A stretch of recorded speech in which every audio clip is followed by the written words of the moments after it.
नमस्कार मित्रांनो. मीन राशीच्या व्यक्तींनी 7.5चे जे प्रभाव आहेत किंवा परिणाम आहेत, हे अनुभवायला सुरुवात केलेली आहे. अर्थात जुलै महिन्यामध्ये ज्या गोष्टी आहेत त्या आणखीन थोड्या गुंतागुंतीच्या होणार आहे. कारण जुलै महिन्यात तुमच्याच राशीत भ्रमण करणारा जो शनी आहे तो वक्री होणार आहे दिनांक 18 तारखेनंतर. यानंतर मंगळ आणि केतू हे जे दोन्ही महत्त्वपूर्ण ग्रह आहेत हे तुमच्या 6व्या स्थानात, ज्याला आपण रोग शत्रूचं स्थान म्हणतो, तिथे भ्रमण करणार आहेत. राशीचा जो स्वामी आहे गुरु, तो तुमच्या चतुर्थात भ्रमण करतो आहे. चतुर्थातील गुरु हा अशुभ फलदायी मानला जातो. याचप्रमाणे जो बुध आहे तो सुद्धा वक्री होणार आहे. एकंदरीत जे ग्रहमन आहे ते जुलै महिन्यामध्ये तुमच्या विरोधात जाणार आहे. अर्थात 7.5 मध्ये आहे, त्यामध्ये बाकीचे ग्रह सुद्धा अशा प्रकारे स्थानपन्न झालेले आहेत. त्यामुळे तुम्हाला थोडीशी काळजी जास्त प्रमाणात घेणे गरजेचं राहील. तुमच्या जीवनाचं असं कोणतं क्षेत्र आहे की जे सर्वात जास्त प्रभावाखाली येणार, या सर्व संदर्भातली खुलासेवार चर्चा आपण या व्हिडिओमध्ये करणार आहोत. तर सुरुवातीला आपण चर्चा करू की तुमचं जे स्वास्थ्य आहे, मानसिक किंवा शारीरिक, हे नेमकं कशा प्रकारचं राहील. जसं की तुमच्या राशीचा जो स्वामी आहे गुरु, हा तुमच्या चतुर्थात भ्रमण करतोय. तुमच्याच राशीमध्ये शनी जो ग्रह आहे तो भ्रमण करतो, अर्थात त्याला 7.5 म्हणतात. आणि हा मात्र या महिन्यात 18 तारखेनंतर वक्री होणार आहे. तिथेच नेपच्यून सुद्धा आहे. राशीचा जो षष्ठेश आहे रवी, हा चतुर्थातून पंचमात भ्रमण करणार आहे. आणि राशीच्या षष्ठ स्थानामध्ये मंगळ आणि केतू हे जे दोन्ही ग्रह आहेत, हे महत्त्वपूर्ण ग्रह तुमच्या षष्ठ स्थानात भ्रमण करणार आहेत किंवा करत आहेत. त्याचप्रमाणे राशीचा जो अष्टमेश आहे शुक्र, स्वतःच्या राशीमध्ये तृतीयात भ्रमण करतो आहे. एकंदरीतच या सर्व ग्रहांचा विचार करायचा झाला तर या संपूर्ण महिन्यामध्ये गोष्टी तुमच्यासाठी अवघड होणार आहेत. अर्थात 7.5चं जे महत्त्वाचे जे पर्व असतं किंवा 7.5चे महत्त्वाचे जे धक्के असतात, त्याची सुरुवात तुम्हाला जुलैपासून सुरू होणार आहे. कारण या महिन्यात जो शनी आहे तो वक्री होणार आहे. याच्यामध्ये सगळ्यात महत्त्वाची गोष्ट म्हणजे तुमचे जे काही व्यवहार असतील, जे तुमच्या ज्या काही कृती असतील, त्या थोड्याशा ट्रान्सपरंट ठेवा. एखाद्या गोष्टीवरती जर का तुम्हाला निर्णय घेणं कठीण जात असेल, निर्णयाच्या संदर्भात मनामध्ये संभ्रम निर्माण होत असेल, तशी पण तुमची जी निर्णय क्षमता ही थोडीशी कमी आहे. निर्णय घेताना घ्यायचं की नाही या थोडा द्विधा अवस्थेत येतात. आणि आत्ता जो कालावधी आहे जो प्रेशरचा आहे, त्यामध्ये गोष्टी आणखीन थोड्याशा कॉम्प्लिकेटेड होऊ शकतात. तर जुन्या जाणत्या व्यक्तीकडून कुठल्याही संदर्भातला सल्ला घेणं जास्त गरजेचं राहील. स्वतःहून घेतलेले निर्णय चुकण्याची शक्यता जास्त आहे. भावनेच्या आहारी जाऊन कुठल्याही प्रकारचे निर्णय घेऊ नका. भावनेच्या आहारी जाऊन किंवा फॅन्टसीमध्ये जगू नका किंवा भाग्याच्या आधारे कुठलेही निर्णय घेऊ नका. आत्मविश्वासापायी सुद्धा घेतलेले निर्णय तुमचे चुकीचे ठरू शकतात. असा पण तुम्ही थोडाफार अनुभव घेतलेला असेलच की या आधी म्हणजे 7.5च्या आधी घेतलेले निर्णय हे जेवढे तुमच्यासाठी सोपे आणि सहज होते, तेवढे आता मात्र होत नाही. समोरच्या व्यक्तीसुद्धा तुमच्याबरोबर वेगळ्या वागत आहे. तर अशा प्रकारचे काही अनुभव तुम्हाला ह्या महिन्यामध्ये किंवा या महिन्यापासून थोडे जास्त यायला लागतील. तर या संदर्भात काळजी घेणं अत्यंत गरजेचं राहील. आता हा जो प्रेशर आहे, हा प्रेशर तुमच्या मानसिक तणावामध्ये परावर्तित होईल आणि त्याचं जे परावर्तन आहे हे तुमच्या शारीरिकतेच्या संदर्भात सुद्धा जाणवेल. म्हणजे तुमच्या हेल्थवरती सुद्धा त्याचा परिणाम होईल. तर या संदर्भात काळजी घेणं गरजेचं राहील. लागणं, कापणं, खरचटणं, फ्रॅक्चर होणं, अशा प्रकारच्या शारीरिक दुखापतीचे प्रसंगसुद्धा या महिन्यात येऊ शकतील.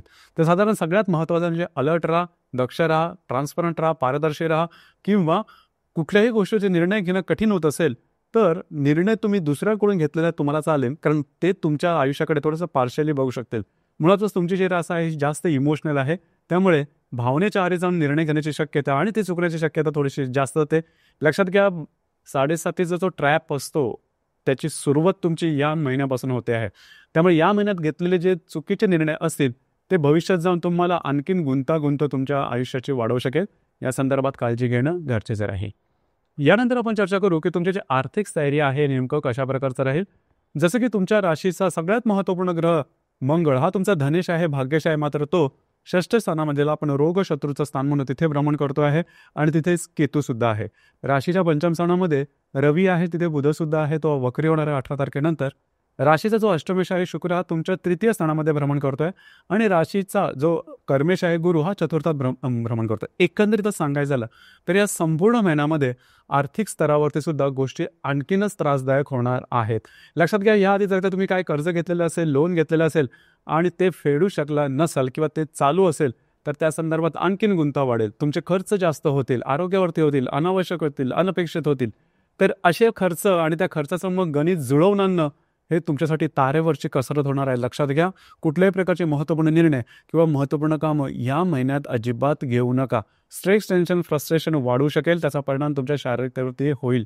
या संदर्भात काळजी घ्या. आर्थिक संदर्भामध्ये सुद्धा गोष्टी तुमच्या अपेक्षेप्रमाणे होणार नाहीत. जर तुम्ही शेअर मार्केटमध्ये ट्रेड करत असाल तर मौनम सर्वार्थ साधनम, कुठल्याही प्रकारचे ट्रेड करू नका. तुमचे अंदाज चुकू शकतील.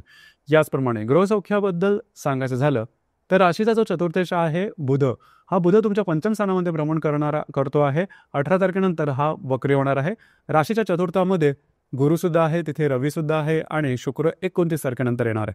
तर एकंदरीत सांगायचं झालं तर घरातल्या ज्या व्यक्ती, अशा व्यक्ती किंवा ज्या तुमच्यापेक्षा वयाने लहान आहे, त्यांच्या आरोग्याकडे लक्ष द्या.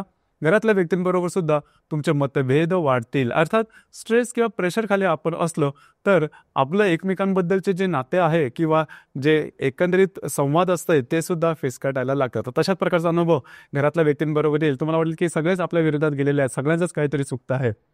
पण सगळ्यांचं काही चुकत नाही. तुमचे जे विचार आहेत किंवा तुमचे जे व्ह्यूज आहेत ते थोडेसे चुकू शकतात. इथे काळजी घ्या. याचप्रमाणे लव्ह लाईफबद्दल सांगायचं झालं तर का तुम्ही कोणाच्या रिलेशनशिपमध्ये असाल तिथे सुद्धा गोष्टी थोड्याशा चुकीच्या होऊ शकतील किंवा तुमच्या अपेक्षेपेक्षा वेगळ्या होऊ शकतील. मिसअंडरस्टँडिंग वगैरे होण्याची शक्यता जास्त प्रमाणात राहील. ज्या गर्भवती महिला आहेत त्यांनी स्वतःच्या आरोग्याकडे लक्ष देणं अत्यंत गरजेचं राहील. आरोग्याच्या संदर्भातले त्रास या दरम्यान डोकंवर करू शकतील. अर्थात जे विद्यार्थी वर्ग आहे त्यांनी सुद्धा नेहमीपेक्षा थोडंसं जास्त एफर्ट, प्रयत्नवादी होणं गरजेचं राहील, कारण त्याचा थोडाफार अनुभव याच्या आधी तुम्ही घेतलेला आहेच. आत्ता शनी जसा वक्री झालेला आहे तुमच्या राशीमध्ये, त्या अन्वये तुम्हाला या संदर्भात जास्त काळजी घेणं गरजेचं राहील. याचप्रमाणे जर वैवाहिक जीवनाबद्दल सांगायचं झालं तर राशीचा जो सप्तमेश आहे बुध, जो की पंचमात भ्रमण करतो आहे, वक्री आहे, इथे सुद्धा वैवाहिक जोडीदाराच्या आरोग्याकडे लक्ष देणं गरजेचं राहील. आरोग्याच्या संदर्भातले त्रास डोकंवर करू शकतील. तुमच्या सप्तम स्थानावरती शनी सुद्धा सप्तम दृष्टीने पाहत आहे. तर यामध्ये सुद्धा वैवाहिक जोडीदाराबरोबर जे नातेसंबंध आहेत ते थोडेसे वेगळे होणं किंवा एकमेकांशी न जमणं, न पटणं, अशा प्रकारचे काही अनुभव येऊ शकते. याचप्रमाणे कार्यक्षेत्राच्या संदर्भात सांगायचं झालं तर राशीचा जो कर्मेश आहे गुरु, हा तुमच्या चतुर्थात भ्रमण करतो आहे. अर्थात इथे सुद्धा जो शनी आहे तो दशम दृष्टीने तुमच्या दशम स्थानाला पाहतो आहे. इथे सुद्धा गोष्टी वरिष्ठांबरोबर छोट्या मोठ्या गोष्टींमुळे थोडेसे खटके वगैरे उडणं, वादविवाद होणं, अशा प्रकारचे काय अनुभव येऊ शकतील. या संदर्भात काळजी घ्या. तर साधारणतः बॉटम लाईन हीच आहे की जवळजवळ प्रत्येक क्षेत्रामध्ये हे जे ग्रह आहेत ते बोलत आहेत किंवा तुमच्या विरोधात जात आहेत. म्हणजेच या संपूर्ण हा जो संपूर्ण कारभार आहे या महिन्याचा, याच्यामध्ये तुम्हाला थोडंसं शांत राहणं, नीट विचारपूर्वक निर्णय घेणं, एखादा निर्णय घेण्यामध्ये तुम्हाला काही त्रास वाटत असेल, अडचण होत असेल तर त्या विषयातल्या जो माणूस आहे किंवा ज्या व्यक्ती ज्याच्यावर तुमचा जास्त विश्वास आहे त्यांच्याकडून जर का तुम्ही सल्ला घेतलात तर अर्थातच तो सल्ला तुम्हाला तसा मान्य होणार नाही, कारण तुम्ही वेगळ्याच मानसिकतेमध्ये आहात आणि त्यामुळे त्रास तुम्हाला होतील. अर्थात काही गोष्टी या कधी कधी आपल्याच एकंदरीत ज्या विचार असतात त्याच्या वेगळ्यासुद्धा घ्याव्या लागतात. कारण गोष्टी जर का तुमच्याकडून लक्षात घ्या, ह्या शनीच्या 7.5 तुमची मानसिकता ही पूर्ण बदलते, कारण प्रेशरमध्ये असल्यावरती साहजिकच मानसिकता बदलते. तर या संदर्भात काळजी घेणं गरजेचं राहील. या महिन्याच्या दिनांक 4 तारखेला शुक्र आणि हर्षची युती तुमच्या तृतीय स्थानात होणार आहे. आरोग्याकडे लक्ष द्या. कागदोपत्री व्यवहार, कमिटमेंट, प्रॉमिसेसपासून या दरम्यान लांब राहणं गरजेचं राहील. या महिन्याचा सगळ्यात अशुभ फलदायी जो योग आहे तो आहे मंगळ केतूची युती. ही होणार आहे 21 तारखेला तुमच्या 6व्या स्थानामध्ये. तर ही अतिशय अशुभ फलदायी अशा प्रकारची युती असणार आहे.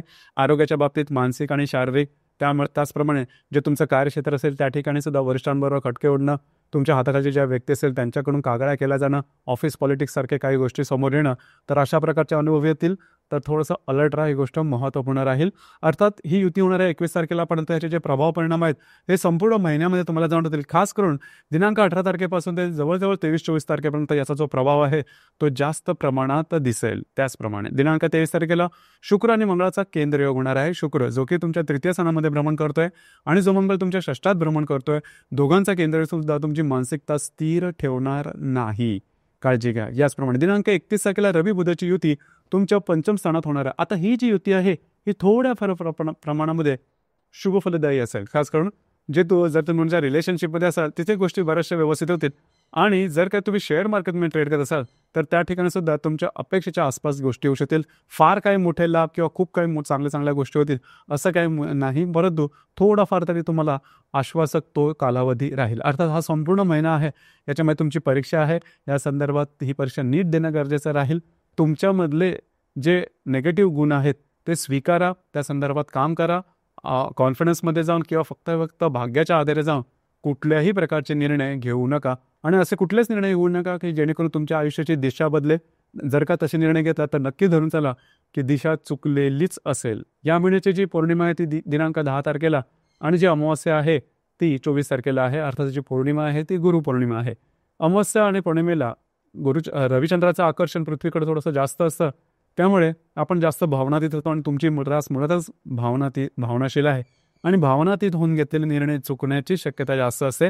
तर या संदर्भात काळजी घ्या. गोष्टी थोड्याशा तुमच्या विरोधात जाणार आहे. तर मित्रांनो, हे होतं मीन राशीचं जुलै 2025 करताचं संपूर्ण राशीफळ. धन्यवाद.